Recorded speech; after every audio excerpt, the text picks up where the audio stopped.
Hey there, and welcome back to this week's episode. I've got a good topic for you, especially if you're somebody that identifies as an introvert. Today I want to talk all about the power of networking and how, as an introvert, you can actually leverage the strengths that you do have that make you different in order to do it better and to do it more effectively. Hey, I'm Michelle Reese, founder of the Align Agent Academy, where I get to help agents like you create a multi-figure business by increasing productivity and reducing the overwhelm. And today, I'm going to show you how. Now, before we begin, I want to share a little story with you. I will never forget many years ago registering for a weekend self-development workshop. And I was so excited to attend, not so much excited about the social atmosphere, but I thought, hey, I'm going into a workshop and I'm just going to sit at the back of the room and I'll be able to absorb the information and do my work. Well, little did I know that the first opportunity that I walked in the door, they had a networking event already kind of pre-planned. And so the minute I started sensing that this is what they were trying to set us up for, I beelined for the bathroom. After spending some time in there just pretending that I was fixing my hair or doing my makeup, I made my way out to the hallway where I spent the next 10 minutes pretending like I was on my phone. Now, I did all of this because I had this fear and apprehension around networking and socializing. And I think as an introvert, we often carry this fear with us because we have this idea that networking should look like we're schmoozing and talking to a whole bunch of people and that we have to be the life of the party. And what I didn't realize in that workshop was that they had some spotters around the room. And so they were already kind of clocking how we were responding to a social event or a social setting. And so when the workshop began, they called us out. And of course, they called me out because they recognized that I was kind of not really engaging with people and not participating. And I just made my way to my chair the minute they said that the workshop was about to start. And that was probably one of the most embarrassing moments, but also one of the most powerful learning moments for me because I got to really understand what it means to be an introvert, extrovert, and how that all plays into our comfort level and our ability to network. Now, before we dive in, I'd love to know from you, do you identify yourself as an introvert or an extrovert? So just let me know in the comments below. And of course, while you're there, don't forget to subscribe and turn on that notification bell so that you don't miss next week's episode. So back to our introversion, extroversion. One of the most powerful things that I learned about myself was that being an introvert didn't really need to equate to me being shy. And I think that's one of the biggest misconceptions. As introverts, we kind of label ourselves that we're shy, not good at talking to people. And so naturally then we set ourselves up for some fear and apprehension, which means we tend to avoid those activities. But networking is hugely powerful in your business. It gives you the opportunity to build connection, to grow your database, and to really start building a referral network. We can't do that though if we're not comfortable and we don't know how. And so today, I want to talk to you a little bit about introversion, extroversion, what it all means, and how you as an introvert can actually leverage some unique strengths that you have to become better and to become more effective in the game of networking. So first off, what does introversion, extroversion actually mean? Introversion, extroversion does not mean that we are better suited or able to meet people and speak to people. That's a big misconception. When we talk about introversion, extroversion, it actually has to do more with how you use and manage your energy. Extroverts are very externally focused people, so they get their energy by being around people. That's where they fuel up. With introverts, it's almost the opposite. We need alone time. We need time to collect our thoughts, and it's when we're alone and resting that we recharge our batteries.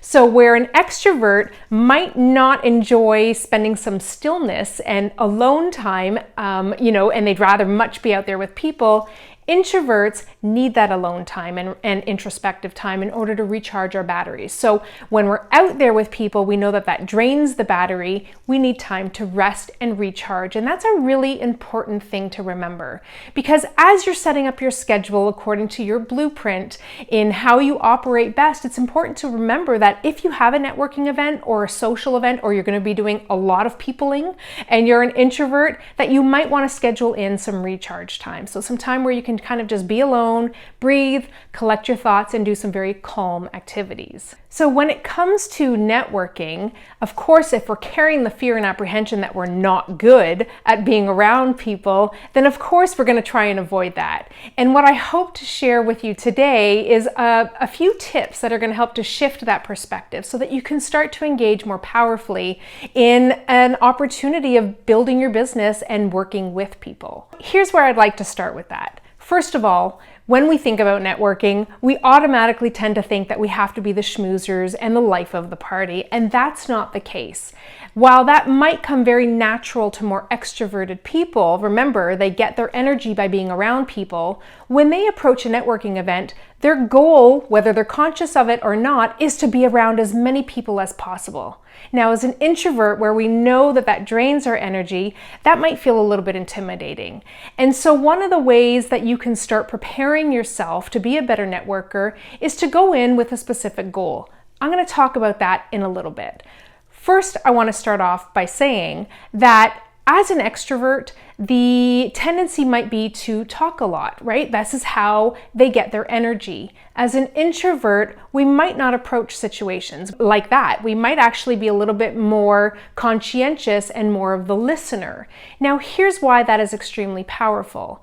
If you are constantly talking and wanting to meet different people, you're missing out on the opportunities for intimacy, to actually build a deeper connection. And that's what introverts do really, really well. So tip number one is to, when you're planning to go out to networking events, don't aim to, have this 4-hour goal in mind that you have to be speaking to people. Set a number in mind. Pick that, you're going to speak to 5 people, and when that 5 people is done, then you can leave the party if you wish. So going in advanced with a goal in mind of how many people you speak to allows you to pace yourself. And remember, introverts don't necessarily gather their energy from being around a lot of people. It's where they tend to feel the most drained. So if you can conserve your energy and pace yourself better, you're probably going to have more sustainability and more life in your battery at these networking events. So that's tip number one. Tip number two comes when we look at the differences between the introverts and the extroverts. So extroverts will approach a networking opportunity and they have no problems speaking to people. They can just go up to anybody, introduce themselves, and they can just spark conversation. Introverts, because we might not position ourselves to practice these skills often enough, might feel a little bit weird about starting up a conversation or even how to sustain a conversation.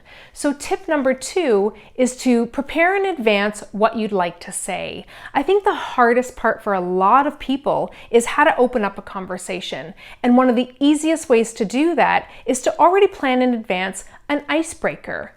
Already go prepared with how you might open up a conversation. What might you say? Are you just going to do an introduction of who you are, or are you going to maybe go in and pick something and compliment somebody as a way to opening up a conversation? Or ask them an interesting question about themselves. People love to talk about themselves, and sometimes all it takes is a really strategic question to open up the conversation. So tip number two is really understanding that you need to maybe plan a little bit more in advance for what you're going to say, how you're going to open up the conversation. Now, as I said earlier, introverts are really great listeners. So one of the benefits and strengths that we carry is our ability to listen and connect. We can allow people to talk about themselves. Now, here's the powerful part. When you allow people to speak openly and you can listen, you start to pick up on maybe some things that you might find interesting. And we store those in our memory bank. And typically speaking, after a networking event, when you do follow up, that's your cue to now have something in place to talk about. Hey Sue, it was really great meeting you last night. I really loved what you shared about X, Y, and Z. And that not only shows that you were listening and interested in them, it shows that you've built a level of rapport, and people like to respond to people who, they feel understood by. And that leads us to tip number three, which is follow up like a boss. One of the things that introverts do really, really well is building those intimate connections. And because we tend to be more introspective, we also tend to gravitate towards tasks and skills that require less peopling. So when we are in our zone and we're at our desk and we're following up on emails, if you can already plan a system in advance for how you're going to follow up, that's already setting yourself up for success, because it's great to make connections with people, but it's the follow-up that is hugely powerful. So the networking event is meant for connection and rapport building and learning. The follow-up is where you actually now start to grow these opportunities and build your business and build your network. So when I say follow up like a boss, I mean, remember some of the things that you talked about in your conversations with people. And because you're not going into these networking events aiming to speak to all 100 people in the room, and you're going in more with a selective number, you have the opportunity to really build more intimate connection, to really get to know somebody on a deeper level, and to take some of those insights that you've learned into your follow-up and really open up the conversation and warmth and connection there. So those are your 3 tips for how to be a better networker when you're an introvert. Now, I'd love to hear from you. What tips and strategies do you have to share that have worked for you in your business, whether you're an introvert or an extrovert? Networking is hugely powerful. So whatever I can do to help our audience and our members here to be able to become better at this skill, I'd love to share and know your feedback in that. So leave me a comment. Let me know what things work for you in your business when it comes to networking, and maybe what things I've shared with you that you found valuable today. While you're there, don't forget to subscribe and don't forget to turn on that notification bell so that you don't miss next week's episode. I look forward to seeing you guys same time, same place next week. Bye for now.